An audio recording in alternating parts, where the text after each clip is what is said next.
Thanks, Chirag. So, I am Jhumur Ghosh from Bose Institute.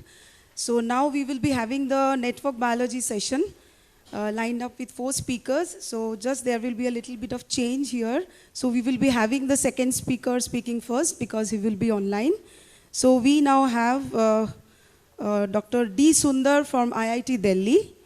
He will be speaking on estimating protein-ligand interactions with geometric deep learning and mixture density models. So over to Dr. D. Sundar, and just one thing I will repeat, it's 25-minute talk and 10 minutes question answer session. Okay, over to Dr. Sundar.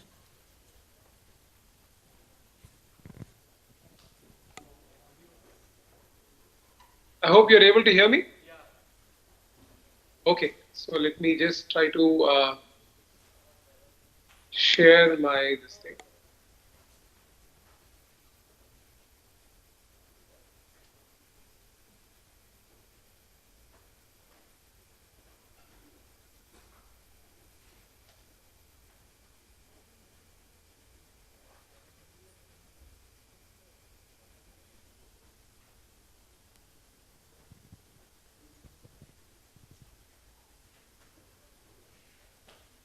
I hope you're able to see my screen. Yes, it's visible.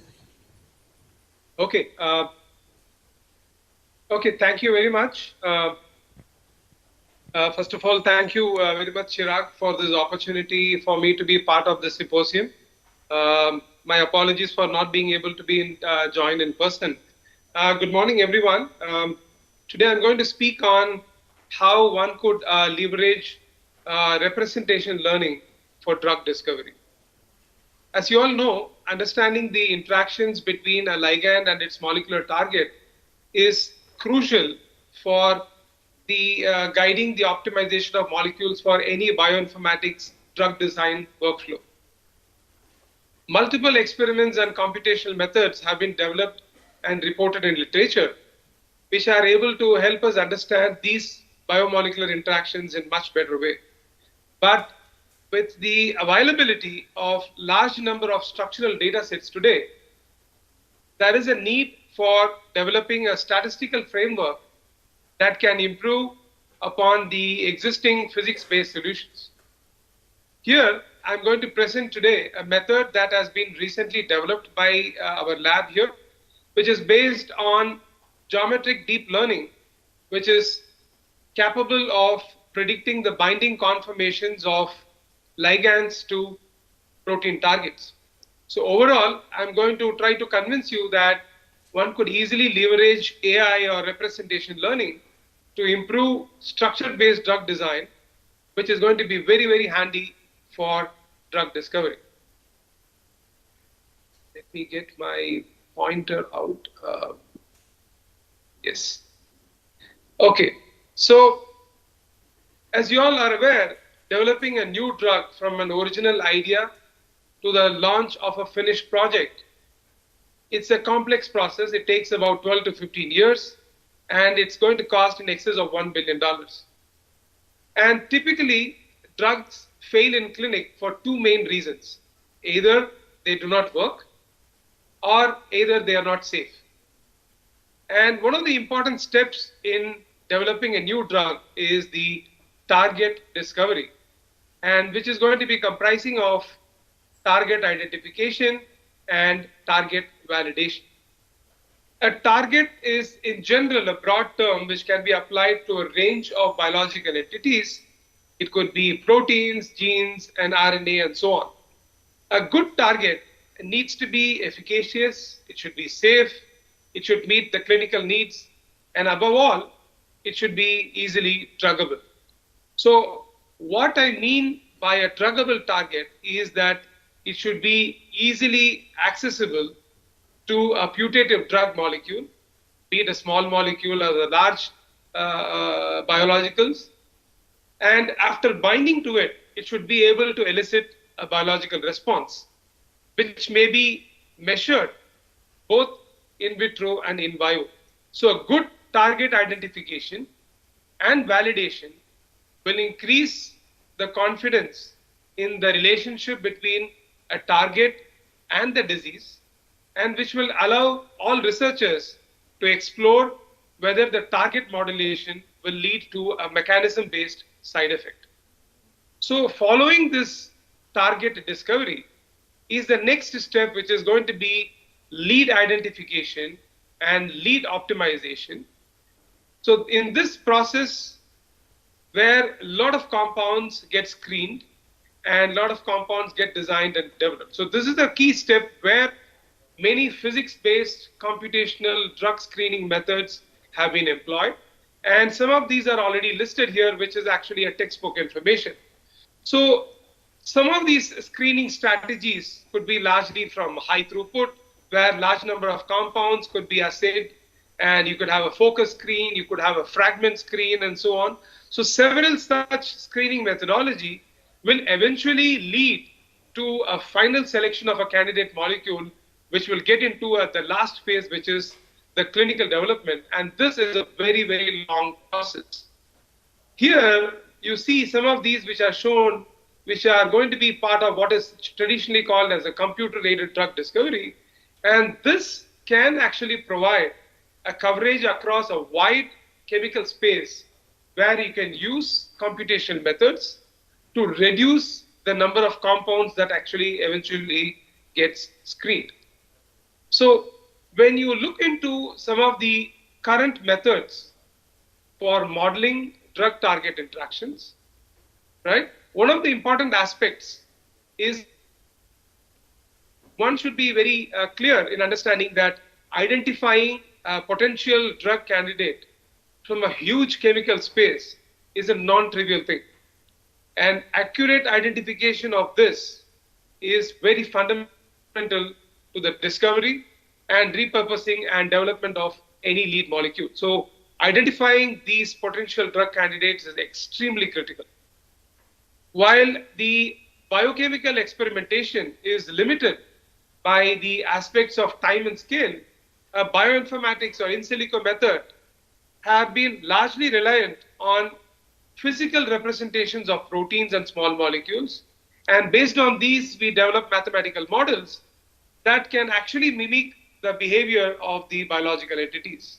And we all know that the traditional methods like X-ray diffraction, NMR crystallography, and others have been providing an estimate of the three-dimensional state of a biological molecule with a reasonable degree of fidelity. So this much information has been given to researchers in drug discovery area, and that is what they have been using. So this information, if it can be used in the form of a machine interpretable format like a PDB or an SDF, and these can be used to model the behavior of proteins in a biological system, and it can also be used for understanding their interaction with other entities like small molecules. So this particular thing has been well established in literature, where the key interactions, if it is known between the ligand and its molecular target, that can be used to determine the efficacy and potency of any drug molecule. So traditionally, people have been using molecular docking and molecular dynamic simulation to understand these interactions. And they have been using this to explore the chemical space for any kind of favorable interactions that can be used in the drug discovery process. But in recent times, with the tremendous advancement in experimental structural biology, there's a huge amount of data that is actually coming out. Although these traditionally physics-based methods were able to process large amount of data that has been coming through virtual screening and so on, but they are apparently limited in literature, if you see, by the sheer amount of data that is actually being presented to us today. So when you look into this, traditionally, you can have a ligand-based model for the drug target interaction study, or it could be a target-based, or it could be a target ligand-based. So you could have one particular target where we have a compound library, a huge database, which can be screened against a particular single target. Or it could be you're interested in one particular target, one particular ligand. You want to find out what it is. We know the target, but we do not know what is the ligand. Or the other one could be a target ligand based, where a combinatorial way of having a pool of ligands and a pool of targets that can be used. And we use standard genomic machine learning to go and screen these compounds to identify a potential compound that could be binding to your target of interest. So when you look into the limitations of some of these current methods which are being utilized in literature, traditionally they look into the molecular space of the protein and the small molecule. They also look into the functional space. So what I mean by molecular space is they look into the drug likeliness, and there are several such things which can be used as descriptors to identify them, to understand the interaction between these atoms and these different, the way these large molecules present themselves. Or when you talk about functional space, you can think of the properties of the molecules, be it solubility, the interaction potential, free energy, and so on. So largely, when you look into the different aspects where some of these limitations can be easily visible, one is in simulation. As I told you, some of the traditional methods include docking and molecular dynamic simulation, where this particular methods are largely dependent on force fields. So if we all know, force field is a computational model that are used to describe the forces between atoms. It could be between collection of atoms within a molecule, or it can be between molecules also. And the parameters that are chosen for the energy function are generally derived from classical laboratory experiments, or it could be from calculations in quantum mechanics, or it could be both. And these simulations are highly dependent on these availability of force fields. That is one of the limitations. Secondly, it can take quite a long time, depending upon the molecules that you're trying to study, the size of them, and the force field. And these may not be largely suitable for a large pool of compounds if you're going to have. If you're going to have a huge set of compounds, then this is going to be very difficult. And when you talk about virtual screening is, as I said, you're going to have a library of compounds or a library of targets, and these are going to be losing coverage if you're going to have too many compounds. So this combinatorial way of screening them is going to be extremely difficult.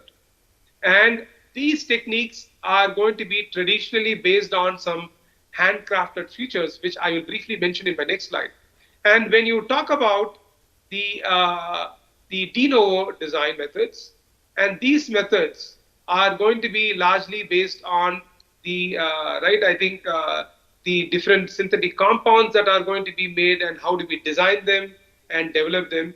And these are going to be also one of the major limitations, because I think it may be one to look into scanning the entire chemical space and trying to design a new compound, screening them and developing them are going to be extremely difficult. And this is where I think we need to start looking into other ways of screening the biomolecular interactions. So when we talk about the understanding the proteins and the molecules that we want to study for the drug discovery. So when you look into these different descriptors that are traditionally used for describing the molecules or the proteins, some of them are listed here. So in general, right, when you look into for the ligands, we look into these 1D descriptors. You can have hydrogen bond donor. These are standard ways of identifying, using these for encoding the targets. Or you have the fingerprinting, which is generally considered as a 2D descriptor. Or you can also have the simplified molecular input line entry system called SMILES. These are different ways in which you could represent the ligand for screening against a particular protein. Similarly, when you look into a protein descriptor, there are standard ways in which you can describe a particular sequence. There are also standard ways in which you can describe structures, right? So these are standard, which are textbook information, which are generally used for encoding, preparing your compounds and preparing your proteins for understanding the interactions.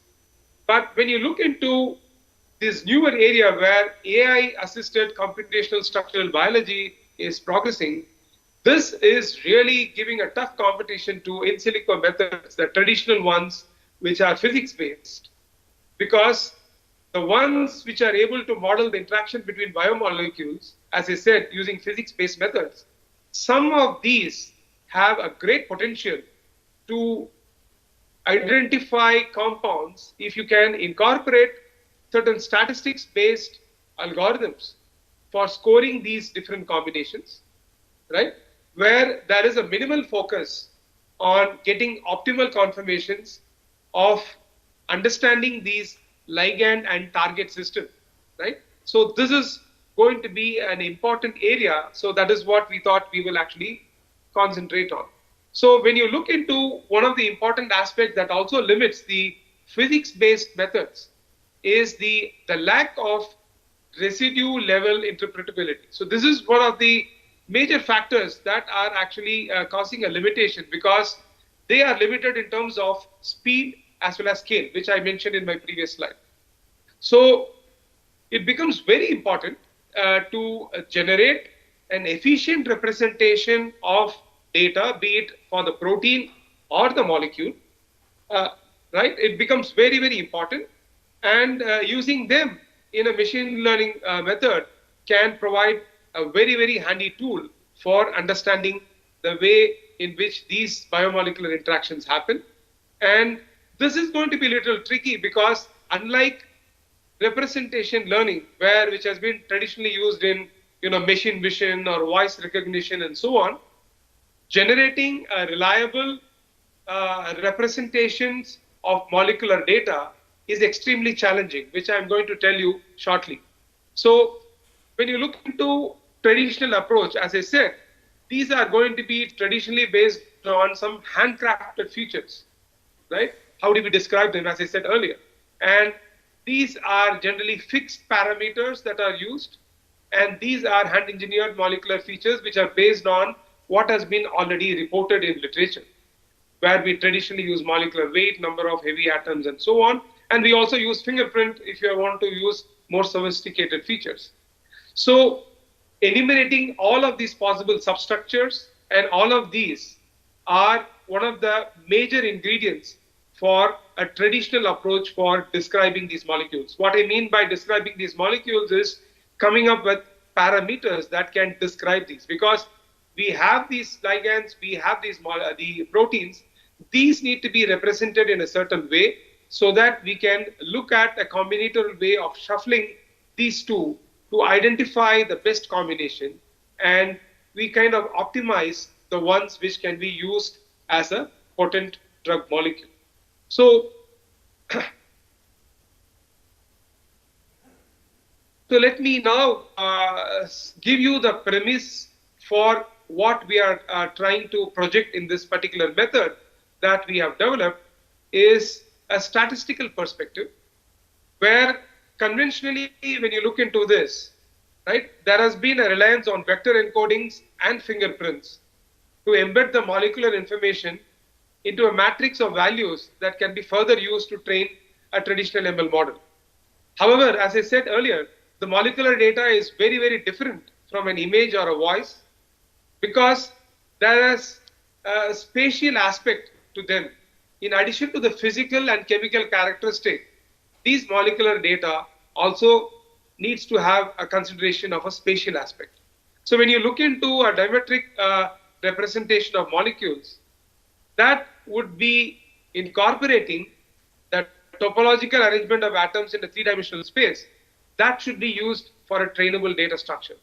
So these, if they can be incorporated in a graph-based representation, in conjunction, in tandem with some pre-existing chemical and sequence embeddings. So the whole idea is to take existing methods and try to also incorporate these newer the features and develop a graph-based representation, and we can hope for an improved overall reliability of the predictors that is actually going to come. So when you look into, let's say two scenarios. So when you're looking into a feature set of a protein or a feature set of a ligand, so let's say one feature set, you are going to be looking into drug designing, or a target designing. So in terms of protein, we can look at the amino acid composition, the dipeptide composition, tripeptide composition, and so on. All of these can be looked into. So if you're going to have a set of protein descriptors, a feed-forward neural network can be used to predict the molecular descriptors of a potential drug for a particular protein target. Similarly, you can also use it for a target design or a ligand design. So thereby you can use some of these traditional structural features which are used for the ligand feature set. So these are some of the key things that can be used. So if you're going to get all of these descriptors from the protein and from the ligand, if all of these can be used to prepare a graph-based representation, then that could potentially give you an opportunity to scan through this potential chemical space to identify a better drug target interaction.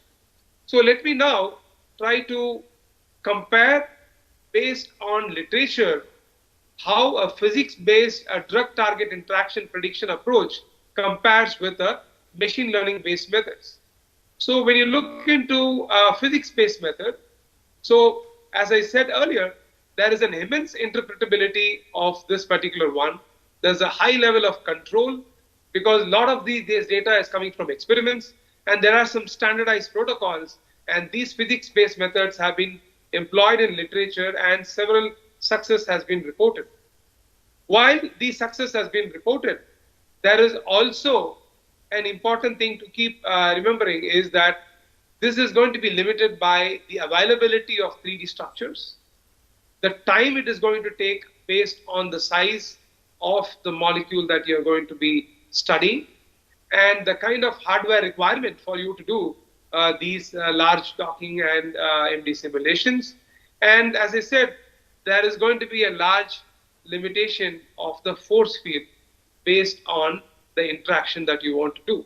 So in contrast, when you look into a machine learning based methods, these are going to be backed up by powerful architecture. So there's the generalizability of these machine learning methods which can be used and extrapolated. You can do a quick inference on these, and it can be usually used for knowledge transfer. At the same time, these operates in an environment of a black box, and these are, as I said, are going to be completely reliant on getting efficient molecular descriptors, be it for protein or the ligand molecules. And then you are also going to be limited by the availability or information of structural features. So these are some of the important things that needs to be considered when you compare a machine learning based method and a physics based method. So let me now go and quickly tell you in the next few slides the method that a framework that we have developed for predicting protein ligand interaction. So this is a geometric deep learning based framework which actually identifies these interactions between a drug target pair at the residue level. So when my PhD student Yogesh joined a few years back, the theme of his thesis was, can statistical methods compete with physics-based methods in modeling protein-ligand interactions? So this was the primary question of his thesis. And why I'm giving you two names here is we had initially thought of AlphaDoc, but I think this paper is currently under review, and the reviewers pointed out that very recently there's another algorithm which has taken up this name. And so we are coming up with a new name. So that is the reason why we see two names. So we will soon freeze the name for our algorithm. So this particular method is going to be largely incorporating the topological and electrostatic interactions, right? The characteristics of protein surfaces. And we are going to incorporate them into a machine learning framework as graphs. And in addition to this, pre-trained protein language models would be used to extract sequence embeddings as a vital source. So we don't want to leave out on the sequence embeddings, which I will describe. So we are going to extract certain informations certain features which are very, very important to extract the nodes, the edges, in case of proteins, and also we're going to look at the connections, coordinates, and how these can talk to each other. All of these are going to be extracted, and which I'm going to explain in my next slide. And we employ, as I said, a geometric deep learning, a graph neural network, and going to use that for the estimation of a protein-ligand interaction. So when you are going to be talking about the representing proteins and ligands as graphs, right? What we need to know is these graph neural networks were developed originally based on the idea of propagating information through a graph by updating the representation on the nodes based on the neighboring nodes. So that is how it was done. So basically these consist of multiple layers, and each layer processing the representations of the nodes and the edges in the graph, and it produces updated information. So this is called as message passing and so on. So this has been largely very successful method which has been used in literature. So we wanted to see whether we could use this for understanding protein-ligand interaction. So we used information from a particular database called PDBIO. So you will all be knowing PDBIO database is a protein complex structure database. So this one actually has a collection of experimentally measured binding affinity data for all the complexes that has been reported in PDB. So basically this database, Dr. Sundar, you have only 2 minutes with you. Yeah, you were saying something? Yeah, you have 2 minutes more. Yes, I'm just winding up. Okay. So it basically it provides a linkage between the energetic and structural information of these complexes, which is very helpful for various computational and statistical studies on molecular recognition or drug discovery. So we took information from this, and as I said earlier, we picked up several features from the protein as well as ligands, and these were represented in the form of a graph, and these were used for understanding the interaction. So broadly, when you look into this particular method, we used protein encoding, so where the surface of the binding region was transformed into a mesh. And so here we use structural features. We have this mesh, we have these nodes and these interacting residues. Then we had these sequence embeddings. So these were encoded, and we also extracted information from sequence because that is also very, very critical. So basically this image actually shows the featureization of how our method works, where the separate sequence and structure modules were developed to process these features individually. And in order to integrate these sequence embeddings into a protein graphical structure, we used a CNN was employed, and these extracted nodes and edges were actually compiled. So what you see here, I'm going to take another 2-3 minutes and wind up. So what you see here is we used what is called as a mixture density network that was used as an alternative to a traditionally used regression-based approach for quantifying the protein-ligand affinity.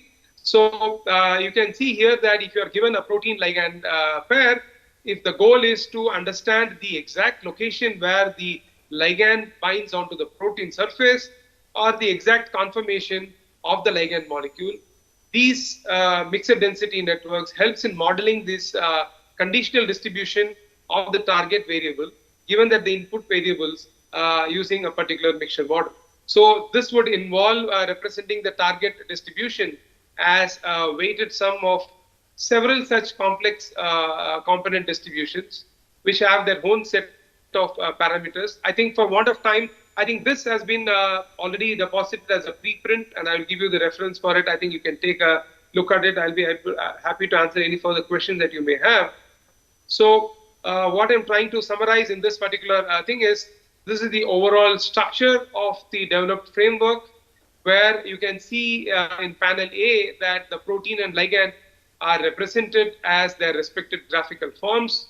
And if you see in panel B, these networks and residual blocks are used to extract features from protein and ligand, as I said, It could be in the form of node features, right, or the edge features, connection and coordinates, and right, followed by a pairwise concatenation that we do, and finally we process the concatenated feature extracts of these vectors through a feed-forward neural network and mixture density models and optimization algorithm to generate accurate ligand conformation. So this is in nutshell the thing, and these are some of the ways in which we have validated the method that we have developed, and we use scoring function as the basis for comparing with some of the existing scoring functions. So we looked at literature and we picked up more than 35 different scoring functions that were used, and this figure clearly shows a comparative analysis of our method in compared to some of the previously existing methods, and we used a particular data set for testing these, and panel A basically summarizes the docking power, panel B summarizes the forward screening power, and panel C basically shows that the optimizer is not able to handle proteins with a larger number of rotatable bonds, and same is the case with an external data set. So concluding this, I would like to say that a technique has been developed to generate graphical representation of protein, which basically exploits the topological and electrostatic properties of the binding region. And we show that the potential of this method, which is based on distance likelihood, it performs very similarly or sometimes even better than well-established scoring function based on physics-based methods reported in literature. But I'll just take the final minute and say that there is a caveat to this, that we would like to propose that this methodology and scoring function that we have developed will have some kind of a limitation. So this can typically suffer from what is called as a flexibility. Normally people who do docking, they understand there is something called as flexibility, where we allow certain kind of a dynamic aspect of ligand receptor interactions. So that has not been incorporated here so far. And similarly, this is also going to be limited by the amount of training data that is available. So this is one of the limitations of this method. However, in the long run, this will be able to compete with some of the physics-based methods, or even sometimes do better for understanding protein-ligand interactions, which actually will be the key for drug discovery process. Thank you very much for your kind attention. Thank you, Dr. Sundar. So it's time for quick 1 or 2 questions.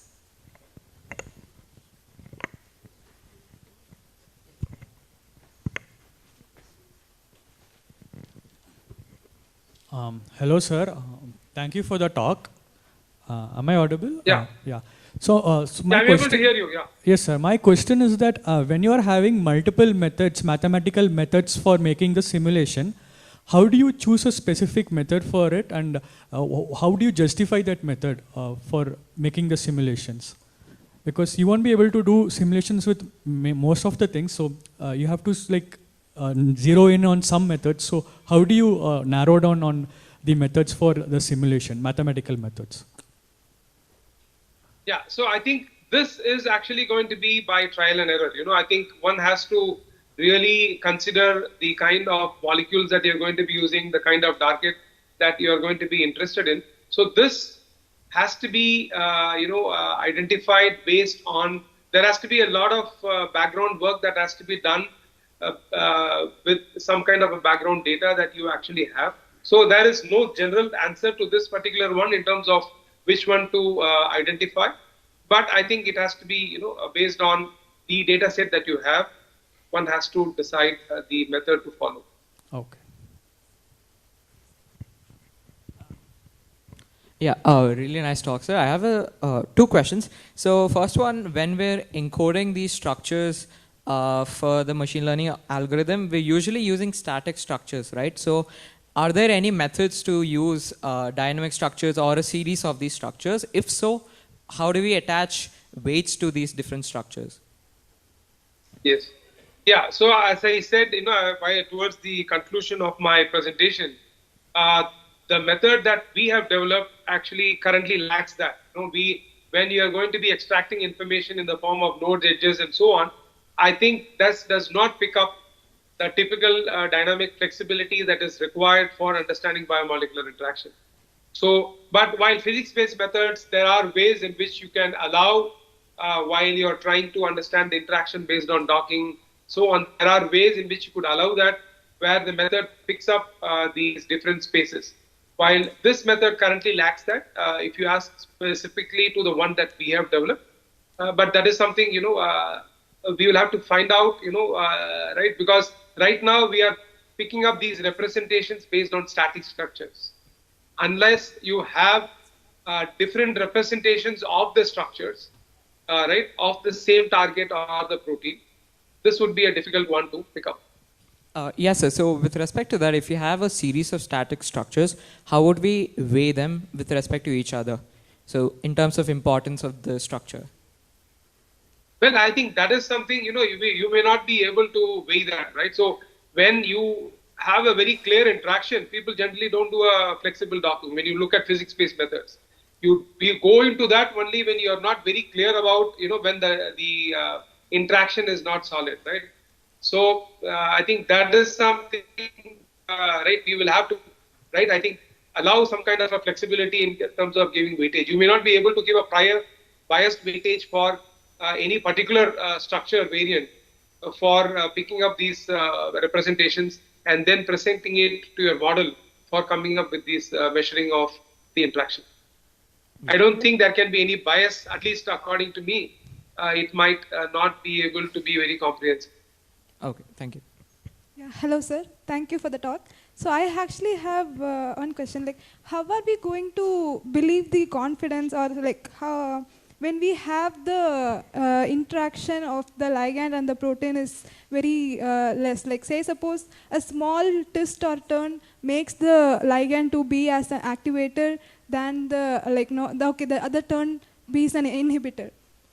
So when the structural differences between the ligand is very similar, it's very less. So how are we supposed to believe the outcome of the model that is generated?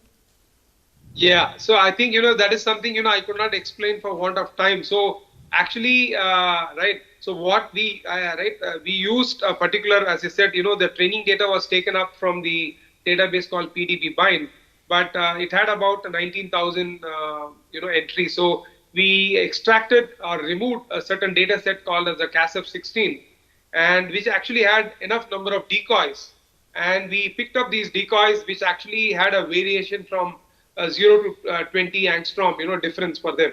And we were able to differentiate even as close as 2 to 3 angstrom.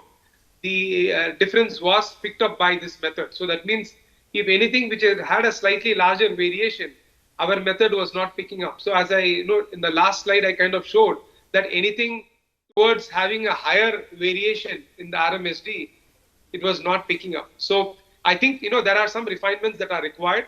And unless you have, so you can see that what we have done is based on a data set of about 19,000.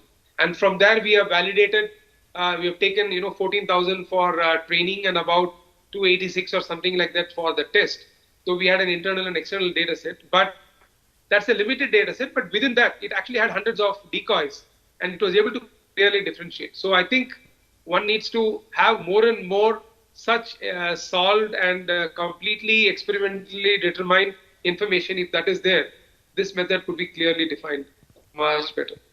Thank you, sir. Okay, so we will take up the last question because we are running a little late. Sundar, this is Devnath here. Yeah, right. I had one question.